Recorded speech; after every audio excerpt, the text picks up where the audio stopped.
Selamat datang di channel Statistika dan Kehidupan. Di video kali ini berbeda dari video sebelumnya, karena video kali ini kami akan membahas COVID-19, pandemi yang telah menyebar di berbagai negara. Poin penting dalam video ini adalah apa masalah yang akan terjadi ketika COVID-19 berakhir di Indonesia, bahkan di dunia. Simak video ini sampai selesai, dan selamat menyaksikan. Tidak ada yang tahu kapan pandemi ini akan selesai. Yang pasti, pandemi ini akan selesai ketika satu dari dua hal ini sudah tercapai. Yang pertama itu adalah terciptanya vaksin yang dapat membunuh virus ini. Yang kedua adalah terjadinya herd immunity. Bicara mengenai vaksin, umumnya vaksin ini dapat dikembangkan dan diuji paling cepat selama 12 hingga 18 bulan atau 1 sampai 1,5 tahun. Itu pun jika tidak ada masalah pada tahap pengujian. Jika kita melihat contoh pandemik sebelumnya yaitu virus flu burung, pandemik ini berlangsung selama 1 tahun dan vaksin untuk virus tersebut mulai dapat beredar dan digunakan 9 bulan setelah dinyatakannya ada pandemik ini. Meskipun vaksin untuk virus flu burung ini sudah ada, tetapi di beberapa negara penyakit yang disebabkan oleh virus ini masih terjadi secara berkala atau secara musiman, sehingga adanya kemungkinan untuk COVID-19 ini akan terus terjadi setiap tahun hingga masyarakat mempunyai sistem imun untuk melawan virus corona. Ini berarti dari 260 juta masyarakat Indonesia, sekitar 180 juta masyarakat Indonesia harus terpapar dan membangun sistem imun. Jika dilihat dari kasus positif COVID-19 di Indonesia per tanggal 27 Mei, yaitu sebanyak 24.000, maka untuk mencapai target 180 juta untuk mencapai herd immunity akan dibutuhkan waktu yang sangat lama. Jadi, kapankah COVID-19 ini akan berakhir? Mungkin saja 1 tahun yang ada, vaksin sudah tersedia dan pandemi ini akan selesai. Atau mungkin juga virus corona ini akan terus bermutasi sehingga vaksin tidak menjadi ampuh atau efektif, dan penyakit COVID-19 ini akan terus ada secara berkala atau menjadi penyakit musiman sehingga kita akan berdamai dengan penyakit ini.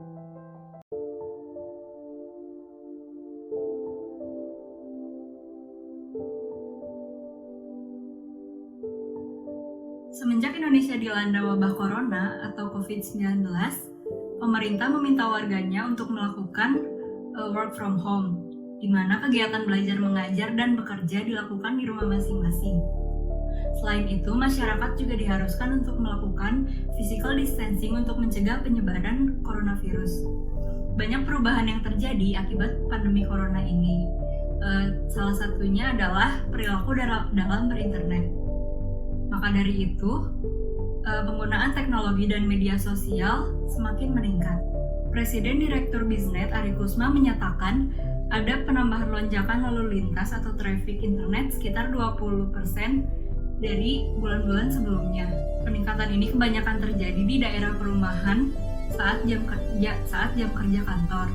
Sementara itu, Vice President Corporate Communication PT Telkom, Arif Prabowo mengatakan traffic meningkat sebanyak 13% pada malam hari. Lonjakan traffic juga terjadi pada penonton harian TV interaktif IndiHome yang meningkat 3 juta dari 8 juta menjadi 11 juta orang. Sementara itu, penelitian dari Reza Dwi Prabowo, Head of High Tech Property and Consumer Food Industry, Martplus Incorporation, yang melibatkan 124 responden, ingin mengeksplor pengaruh pandemi corona terhadap penggunaan media sosial dan teknologi. Berikut adalah hasil analisisnya. Yang pertama adalah kenaikan jumlah pengguna video conference. Saat pandemi, pengguna online video conference meningkat sebanyak 33,5%. Selanjutnya, untuk video call mengalami kenaikan sebanyak 31,4%. Platform yang biasa digunakan adalah WhatsApp call. Lalu selanjutnya, ada movie streaming. Orang-orang cenderung mempunyai lebih banyak waktu luang saat melakukan physical distancing, dan mereka akan mencari aktivitas baru untuk dilakukan, yaitu misalnya movie streaming. Streaming film meningkat 8,9% dari 76,6% menjadi 85,5%. Selanjutnya, untuk kuota internet 14,5% kuota di atas 150.000 per bulan meningkat sebanyak 4,9% menjadi 19,4%. Dan perubahan terakhir adalah aspek yang dicari dalam pemakaian internet. Sebelum COVID-19 mewabah, urutan yang dicari masyarakat saat memakai suatu jaringan adalah yang pertama kualitas jaringan, yang kedua harga yang terjangkau, dan yang ketiga bundle yang menarik. Setelah mewabahnya COVID-19, urutannya menjadi berubah, yaitu yang pertama adalah kualitas jaringan, yang kedua adalah harga yang murah, dan yang ketiga kecepatan jaringan yang stabil. Sehingga dari penelitian tersebut dapat disimpulkan bahwa peningkatan penggunaan internet tidak dapat dihindari, dan stabilitas internet pun menjadi begitu penting, terutama saat work from home di pandemi ini. Meskipun begitu, tidak menutup kemungkinan penggunaan teknologi dan sosial media tetap akan meningkat setelah pandemi selesai, karena masyarakat sudah bergantung kepada teknologi saat ini.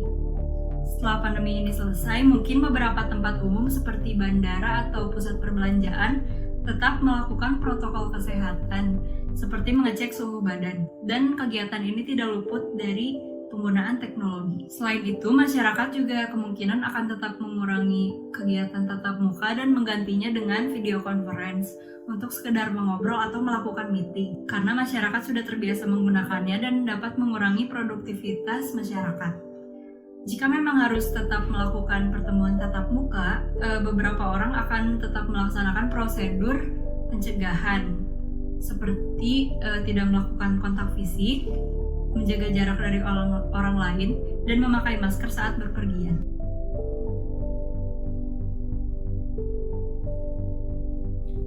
Coronavirus disease tentunya akan berdampak pada sektor transportasi. Pada sektor transportasi terdapat dua skenario, yaitu yang pertama, apabila pengusaha maupun karyawan-karyawan dari suatu perusahaan akan melanjutkan work from home, maka tingkat kemacetan di Indonesia, terutama di DKI Jakarta, akan menurun. Seperti yang dikatakan oleh mantan Wakil Gubernur DKI Jakarta, Sandiaga Uno, bahwa setelah masa pandemi COVID-19 ini berakhir, maka tingkat kemacetan di Indonesia akan berkurang, karena orang-orang akan memilih untuk tetap bekerja dari rumah. Kemudian, Sandiaga Uno juga menyinggung bagaimana cara-cara talk show di televisi kemungkinan akan dilakukan secara telekonferensi setelah masa pandemi COVID-19 ini berakhir. Sandiaga Uno juga mengatakan bahwa mungkin kita bisa melanjutkan pola kerja dari rumah seperti ini. Ini merupakan hal baru setelah normal. Artinya, akan ada keberlanjutan work from home yang dilakukan oleh beberapa perusahaan. Tidak hanya keberlanjutan work from home, tetapi pola hidup masyarakat yang keluar rumah saat keadaan penting saja juga merupakan salah satu penyebab menurunnya tingkat kemacetan di Indonesia. Dapat disimpulkan bahwa pada skenario 1, tingkat kemacetan di Indonesia akan menurun apabila masyarakat melakukan pola hidup seperti pada saat masa pandemi COVID-19. Kemudian pada skenario 2, apabila masyarakat akan melanjutkan pola hidupnya layaknya sebelum masa pandemi COVID-19, yang artinya mereka akan bekerja di kantor, maka tingkat kemacetan di Indonesia akan meningkat. Hal ini disebabkan karena masyarakat yang cenderung khawatir akan keberadaan virus di tempat umum, maka masyarakat akan meninggalkan transportasi umum dan memilih kendaraan pribadi. Maka tingkat kemacetan di Indonesia akan meningkat.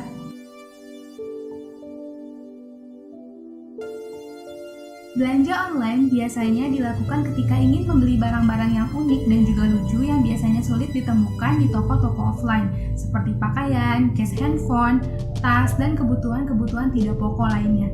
Akan tetapi, semenjak diberlakukannya semi-lockdown untuk mengantisipasi menyebar luasnya virus COVID-19 di Indonesia atau dikenal dengan PSBB, pembatasan sosial berskala besar, dan juga adanya WFH atau work from home sejak Maret 2020 berdampak pada tren minat belanja online masyarakat Indonesia.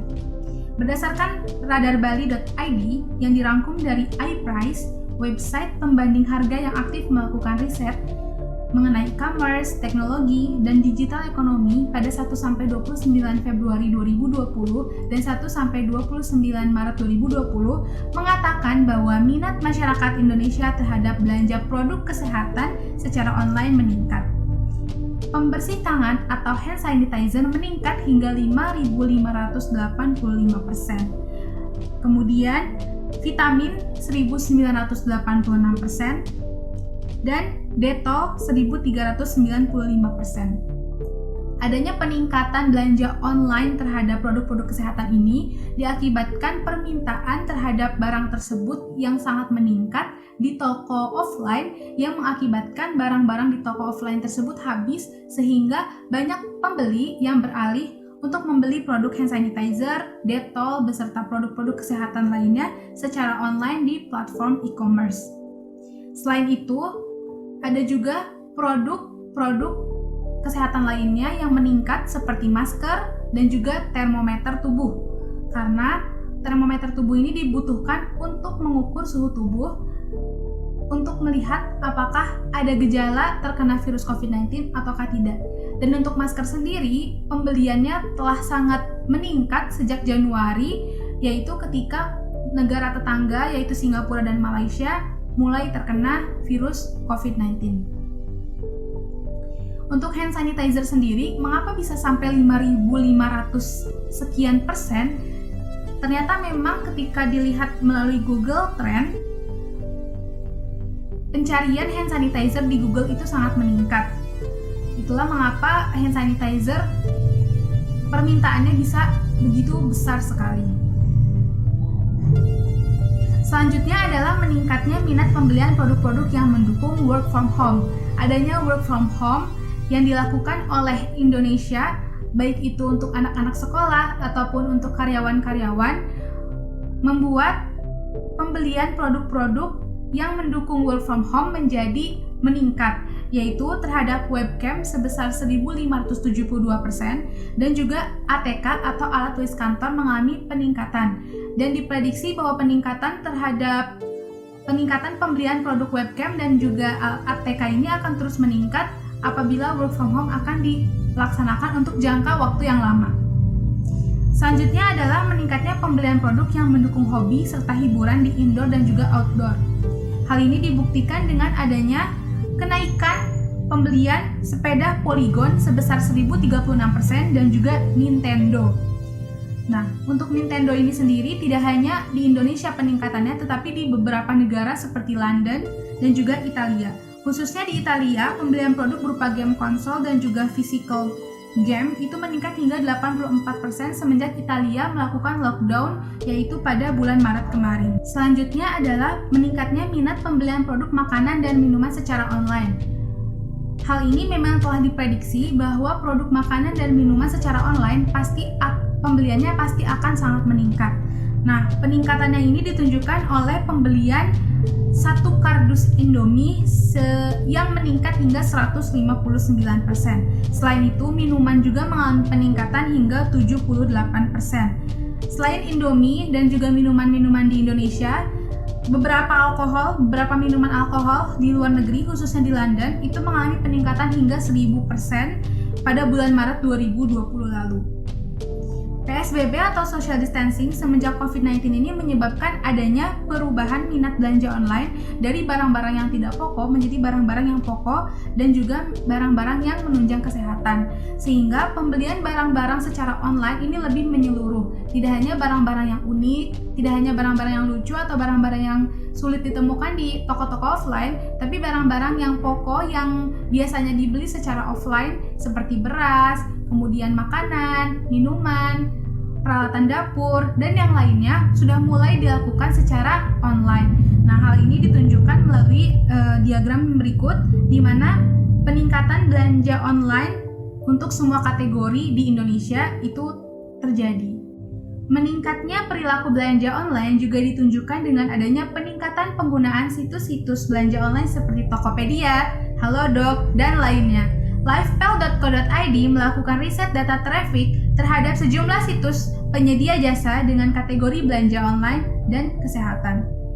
Untuk situs kesehatan, tren kenaikan jumlah pengunjung ditunjukkan oleh situs-situs kesehatan, di mana 5 situs yang dijadikan sampel yaitu adalah alodokter.com, doktersehat.com, klikdokter.com, halodoc.com, hellosehat.com, dan sehatku.com yang memperlihatkan grafik kunjungan yang meningkat. Puncak kunjungan terlihat pada bulan Maret, tepat pada saat ditemukannya kasus positif COVID-19 pertama di Indonesia. Total traffic ke-5 situs tersebut mencapai 141 juta kunjungan atau melonjak 19% dari bulan sebelumnya. Untuk diketahui, situs-situs yang dijadikan sampel menawarkan beragam jasa, dari mulai jasa konsultasi dokter, pemesanan obat-obatan, penebusan resep, dan juga pengiriman obat hingga artikel-artikel kesehatan. Namun, pada April, bukan peningkatan yang terjadi, kunjungan ke 5 situs kesehatan tersebut justru menurun 14 juta traffic atau 10% dari traffic bulan Maret. Penurunan diduga terjadi karena animo masyarakat untuk mencari informasi soal COVID-19 di internet juga sudah menurun pada bulan April. Pantauan LivePel di Google Trends, istilah pencarian terkait topik virus ini memang menurun. Contohnya saja, volume pencarian istilah corona yang hanya memuncak di bulan Maret. Untuk situs belanja online, pandemi COVID-19 yang sudah bergulir sejak awal Maret 2020 di Indonesia juga diprediksi akan memicu lonjakan jumlah pengunjung situs-situs belanja online. Pasalnya diyakini makin banyak orang yang memilih berbagai keperluan dari rumah menggunakan aplikasi belanja online. Namun, data menunjukkan bahwa traffic cenderung stabil dan justru menunjukkan tren sedikit turun. Item yang dibeli pengunjung pun bukan lagi fashion, tetapi kategori item yang banyak dicari adalah produk-produk kesehatan, keperluan rumah tangga, makanan, minuman, juga hobi. Pada bulan April, 5 situs yang dijadikan sampel yakni tokopedia.com, shopee.co.id, bukalapak.com, dan lazada.co.id. Selain itu juga ada blibli.com yang meraup 236 juta kunjungan. Namun traffic di bulan tersebut masih lebih rendah dari traffic pada bulan Desember lalu, yaitu mencapai 258 juta kunjungan. Dampak virus corona sangat berpengaruh sekali terhadap ekonomi, sehingga banyak sekali ahli-ahli ekonomi yang mencari tahu dan memetakan bisnis apa saja yang akan berjaya di masa COVID ini dan apa yang akan runtuh. Berdasarkan cool tweet dari Pak Yuswo Hadi, yaitu seorang pakar marketing dari Inventur, yang menyebutkan bahwa krisis virus corona akan menimbulkan bentuk ekonomi baru, yaitu stay at home economy, yaitu sebuah kondisi ekonomi yang digerakkan dari rumah ke rumah. Ekonomi bentuk baru ini merupakan hasil dari perubahan peta sektor industri akibat perubahan perilaku konsumen. Saat krisis pandemi, konsumen mengubah perilakunya menjadi mode bertahan hidup dan lebih konservatif. Pak Yuswo Hadi melalui infografisnya cukup jelas menggambarkan bagaimana situasi stay at home economy.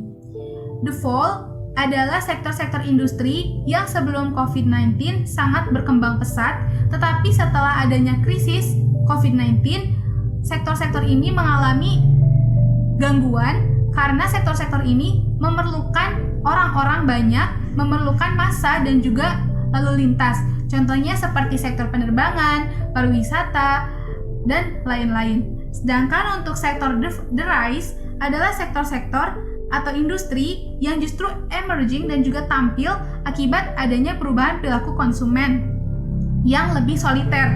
Nah, contoh-contohnya adalah industri streaming, di mana industri komunikasi dan jarak jauh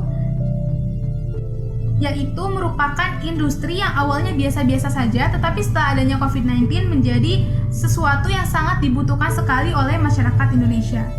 Kemudian peningkatan yang tertinggi akan dialami oleh e-commerce dan juga delivery, karena akan banyak sekali masyarakat yang lebih memilih belanja online dibandingkan membeli barangnya tersebut secara langsung keluar, dan banyak juga yang menggunakan jasa delivery untuk memesan makanan dari luar ketika tidak boleh pergi keluar untuk nongkrong-nongkrong atau yang lainnya.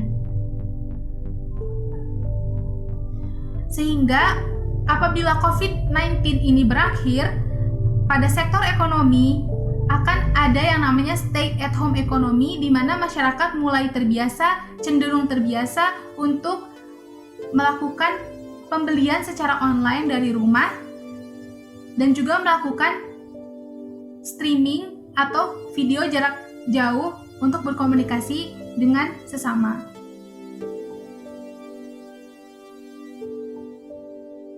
Pandemi COVID-19 yang membuat hampir seluruh warga dunia panik ini ternyata menciptakan suatu kebiasaan baru di kalangan masyarakat. Kebiasaan baiknya, masyarakat lebih memperhatikan kesehatan serta kebersihan diri dan lingkungan. Dr. Sandi Prutamagani, medical expert Kombipar, mengatakan bahwa kebiasaan mencuci tangan pun meningkat. Hasil lembaga surveinya mengatakan bahwa setidaknya 85% orang lebih memperhatikan kebersihan tangan. Perilaku hidup bersih dan sehat atau PHBS itu bukan merupakan hal yang baru dan sederhana. Namun, gara-gara COVID-19 ini, kita kembali belajar dan lebih memperhatikan PHBS. Masyarakat Indonesia pun kini menyadari bahwa memegang atau memakan sesuatu itu perlu mencuci tangan. Hal ini juga ditegaskan oleh Sekretaris Satgas COVID-19, Pengurus Besar Ikatan Dokter Indonesia, Dia Waluyo, bahwa aktivitas cuci tangan merupakan hal yang sudah dianjurkan sebelumnya untuk mencegah kuman. Dan mungkin sebagian besar orang pun tidak menyadari bahwa benda-benda yang dipegangnya itu telah mengandung banyak bakteri dan virus. COVID-19 ini tentunya membawa pengaruh yang positif bagi masyarakat. Masyarakat yang tadinya tidak peka, sekarang mulai peka dan mengerti apa arti kesehatan. Mereka menjadi tidak malas mencuci tangan, menggunakan masker, mengatur pola istirahat dan tidur yang cukup, yang mungkin sebelumnya dianggap sepele. Selain menjalankan budaya bersih, masyarakat pun kini mulai menjalankan pola hidup yang sehat. Masyarakat lebih fokus dalam memilih makanan dan konsumsi cemilan-cemilan sehat yang dapat meningkatkan daya tahan tubuhnya. Selain pola makanan yang sehat, masyarakat pun kini mulai meluangkan waktunya untuk berolahraga seperti jogging dan olahraga lainnya yang dapat meningkatkan otot bergerak lebih banyak dari biasanya. Pada saat ini, Indonesia mulai bersiap untuk menyambut fase new normal di tengah virus corona yang terus menginfeksi jutaan orang di dunia. Pemerintah menginstruksikan agar fase kenormalan baru ini dipersiapkan dengan baik. Ketua Tim Pakar Gugus Tugas Percepatan Penanganan COVID-19, Wiku Adhisa Smita, mengatakan bahwa new normal adalah perubahan perilaku untuk tetap menjalankan aktivitas normal. Namun, perubahan ini perlu ditambah dengan menerapkan protokol kesehatan guna mencegah penyebaran virus COVID-19. Untuk kesiapan new normal corona, Kementerian Kesehatan dan Gugus Tugas Percepatan Penanganan COVID-19 telah menyusun beberapa protokol kesehatan. Di antaranya, menjaga kebersihan tangan, tidak menyentuh tangan, menerapkan etika batuk dan bersin, menggunakan masker, menjaga jarak, melakukan isolasi mandiri, serta menjaga kesehatan. Peraturan Pemerintah Nomor 21 Tahun 2020 tentang Pembatasan Sosial Berskala Besar (PSBB) dalam rangka percepatan penanganan COVID-19 telah menyatakan bahwa PSBB salah satunya dengan cara meliburkan tempat kerja. Namun, dunia kerja sendiri tidak mungkin selamanya dilakukan pembatasan. Maka dari itu, roda perekonomian pun harus tetap berjalan. Untuk itu, pasca pemberlakuan PSBB dengan kondisi pandemi COVID-19 yang masih berlangsung, perlu dilakukan upaya mitigasi dan kesiapan tempat kerja seoptimal mungkin, sehingga dapat beradaptasi dengan perubahan pola hidup pada kondisi COVID-19 atau new normal. Berikut adalah infografis aturan new normal dari Kementerian Kesehatan serta kebijakan manajemennya dalam mencegah penularan COVID-19 bagi suatu perusahaan atau kantor. Kementerian Kesehatan juga sedang mengkaji sejumlah protokol kesehatan yang akan diterapkan baik di sekolah, perguruan tinggi, maupun di pesantren selama masa corona berlangsung. Aturan protokol kesehatan ini perlu dikaji lebih dalam dengan Kementerian Agama serta Kementerian Pendidikan. Menteri Kesehatan Terawan Agus Putranto mengatakan bahwa protokol kesehatan yang akan diterapkan di sekolah, perguruan tinggi, dan pesantren ini akan berbeda. Jika new normal diterapkan, maka seseorang nantinya akan mengadopsi perilaku hidup yang berbeda agar dapat menekan resiko penularan virus. kehidupan yang dijalani masyarakat pun dapat berubah, entah itu dari berbagai aspek, baik ekonomi, spiritual, kesehatan, dan bahkan psikologisnya.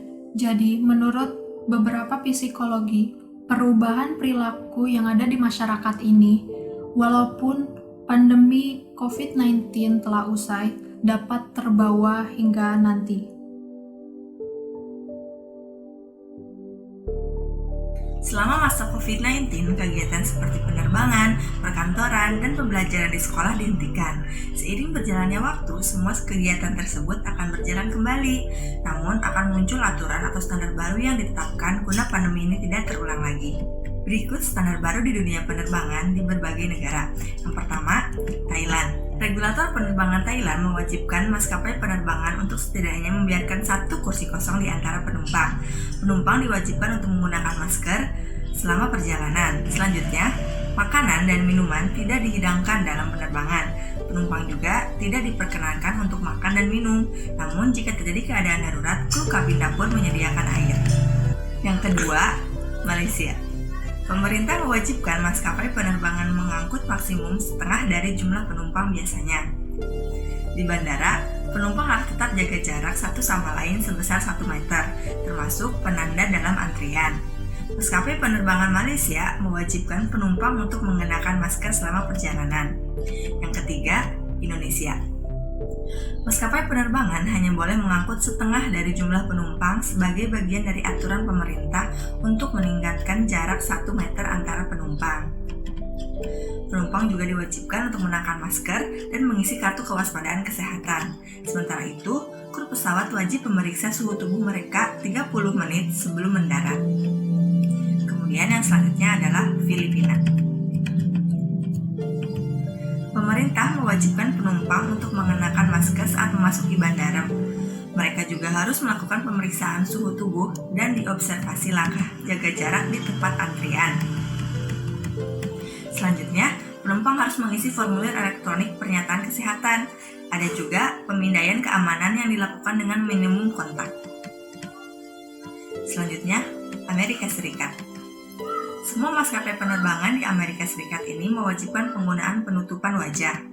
Beberapa dari mereka ada yang membatasi penjualan kursi atau membiarkan kursi tengah dikosongkan. Maskapai penerbangan besar juga mendukung pemeriksaan suhu tubuh di bandara oleh US Transportation Security Administration. Selanjutnya adalah Cina. Regulator penerbangan Cina mewajibkan ventilasi dan sterilisasi ekstra pada pesawat dan bandara. Sementara, penumpang diwajibkan untuk mengisi formulir elektronik pernyataan kesehatan dan diminta untuk duduk terpisah jika pesawat memungkinkan. Pemeriksaan suhu tubuh diwajibkan bagi setiap penumpang dan karyawan, seperti kru kabin dan petugas keamanan. Mereka juga diberikan alat pelindung diri atau APD. Yang selanjutnya adalah Jepang. Pemerintah telah mengarahkan maskapai penerbangan untuk membuat pengumuman dalam pesawat atau in-flight tentang langkah-langkah kesehatan. Mereka juga diarahkan untuk mendistribusikan kartu informasi kesehatan dan kuesioner. Selain itu, staf bandara diminta untuk menggunakan masker. Namun, masker ini tidak wajib bagi penumpang, melainkan wajib untuk staf di bandara. Kemudian, Korea Selatan. Regulator penerbangan Korea Selatan mewajibkan para penumpang dicek suhu tubuhnya di bandara. Petugas bandara akan meminta mereka untuk berjarak setidaknya 1 meter dalam barisan. Mereka juga dibekali dengan hand sanitizer. Maskapai penerbangan Korea berlakukan pemberian tempat duduk sejauh mungkin antara penumpang. Mereka juga melakukan pemeriksaan suhu tubuh tambahan untuk penumpang internasional. Mereka juga mengharuskan penumpang domestik untuk mengenakan masker, namun ada pengecualian seperti anak-anak di bawah usia 2 tahun. Selanjutnya, Qatar. Di bandara, staf dan penumpang wajib melewati prosedur pemeriksaan suhu tubuh dan disinfeksi. Untuk disinfeksi sendiri, area dengan kontak tertinggi disinfeksi setiap 10-15 menit sekali. Maskapai penerbangan Qatar Airways mendorong jaga jarak selama penerbangan jika memungkinkan, terutama pada penerbangan dengan muatan yang lebih ringan. Mereka juga mewajibkan penumpang untuk menggunakan masker. Kemudian, ada standar baru di perkantoran dan industri, di mana Menteri Kesehatan mengeluarkan keputusan nomor HK0107-Menkes-328-2020 tentang panduan pencegahan dan pengendalian COVID-19 di tempat kerja perkantoran dan industri, di mana standar baru tersebut diantaranya yang pertama, jika memungkinkan meniadakan shift 3 atau waktu kerja yang dimulai pada malam hingga pagi hari.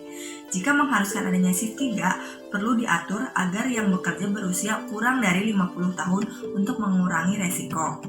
Selanjutnya, waktu kerja tidak terlalu panjang atau lembur yang akan mengakibatkan pekerja kekurangan waktu untuk beristirahat, sehingga dapat menyebabkan penurunan sistem kekebalan tubuh. Selanjutnya, mengatur asupan nutrisi makanan yang diberikan oleh tempat kerja dengan memilih buah-buahan yang banyak mengandung vitamin C untuk membantu mempertahankan daya tahan tubuh. Jika memungkinkan, pekerja dapat diberikan suplemen vitamin C. Kemudian, perusahaan wajib memfasilitasi tempat kerja yang aman, sehat, serta lingkungan yang bersih. Perusahaan juga wajib menjaga kualitas udara, termasuk tempat kerja dengan mengoptimalkan sirkulasi udara dan sinar matahari yang masuk ke ruangan, dan melakukan pembersihan filter di AC. Selanjutnya, ada standar baru untuk pola pembelajaran di sekolah. Epidemiolog Dr. Diki Budiman mengatakan bahwa pelaksanaan pola hidup baru dan pola kehidupan lainnya di berbagai sektor dan tingkat harus dilaksanakan, salah satunya di lingkungan sekolah. Standar baru di lingkungan sekolah ini, yang pertama, proses screening kesehatan bagi guru dan karyawan sekolah, di mana guru atau karyawan yang memiliki penyakit lain seperti obesitas, diabetes, penyakit jantung, paru-paru, kehamilan, atau penyakit lainnya, maka disarankan untuk tidak mengajar atau bekerja di sekolah. Golongan-golongan tersebut dapat diberikan opsi work from home.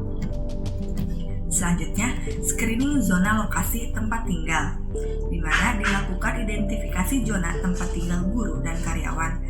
Jika tinggal di zona merah, disarankan bekerja di lokasi sekolah dekat tempat tinggalnya. Yang ketiga, atur waktu kegiatan belajar mengajar. Waktu kegiatan belajar diatur agar tidak bersamaan dengan waktu padat lalu lintas dan dikurangi durasi di sekolah. Guru di kelas diupayakan tetap atau tidak berpindah-pindah kelas.